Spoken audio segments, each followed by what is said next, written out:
Hey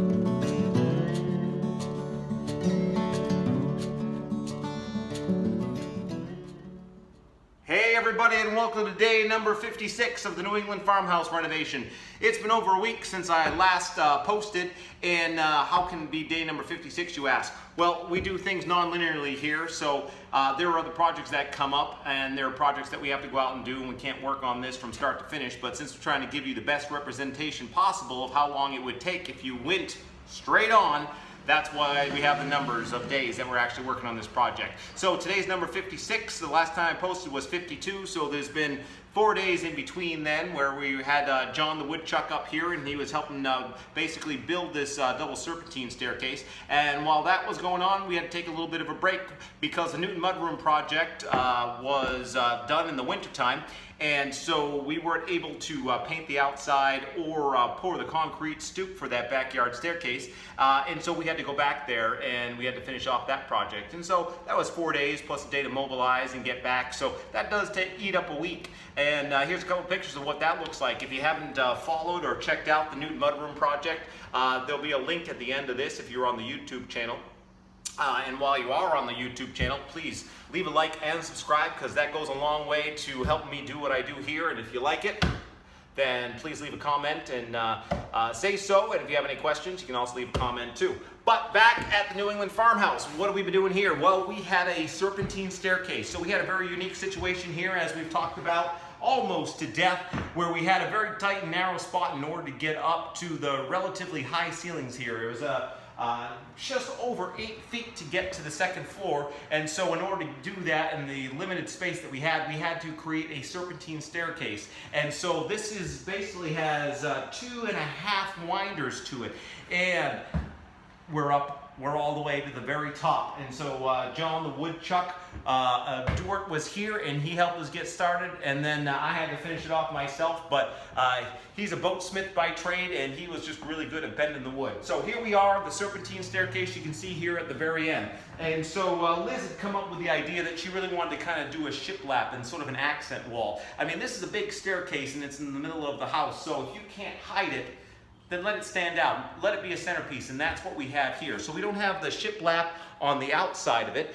We only have it on the inside bend, and we've got lots of angles and 45s, and so it definitely draws the eye. And that shiplap on the way up, that's going to get whitewashed. And so the whitewash is not generally a paint. So it's going to bleach the wood, but it's still going to leave the grain. And so that's something that we kind of did here on the floor when we distressed it, but then we ended up putting that dark stain over the top of it. And so we're going to do the same thing. We're going to pull out that pine and that yellow color, and then it's going to really kind of gray up, and it's going to match just the color palette that we have going on here, which is gray on gray. Now, a lot of people might think that that is a bit depressing, but what we're really doing here is we're setting the tone, because no house is just the walls and the floor. Every house has furniture, and our furniture is what has the color. And so what you bring into the house is really what's going to help define it. And so by going with this really sort of neutral palette, and instead of doing the beige, which is very popular in this day and age, we're doing a gray.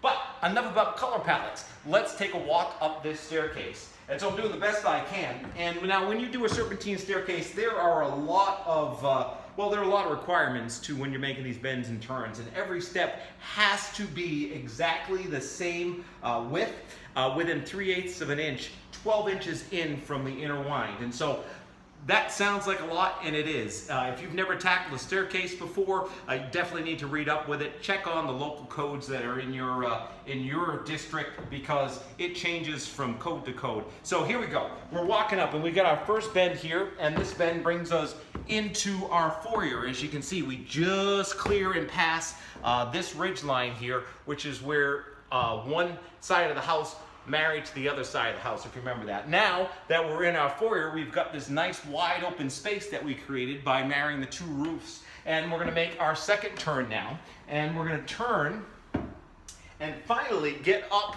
to the final rise that's going to bring us into our landing here. And so if you remember, we used to have our final step basically in the middle of this doorway. Well, it's not in the middle of the doorway anymore. In fact, we measured it so precisely that we've got enough room here for 3.5-inch molding, which would be a 1x4 molding, and then it's the step. So this ended up working great. You have a full door, and this door is 28 inches. They are smaller doors because of the size of this house, but that's fine for a bedroom. We're not bringing any big couches or anything like that in, and a 28-inch door is more than enough. So here we are. We're at the top. We're in our foyer. We've got our lights. Now these are just work lights right now, but these are going to be pendant lights. And these pendant lights is something that Liz designed, and she designed these pendant lights to basically hang, and they're hanging at the different levels of the stairs as we go down. So I'm just going to walk up and down them again because this is generally a treat not to have to climb a ladder to get all the way up. And as I walk down, I just want you to take a look at my feet, because this is what's important when you are doing a winding staircase, is that every step as you walk in, 12 inches from the inner turn, has got to be the same width. And in this case, it's 11.25 inches.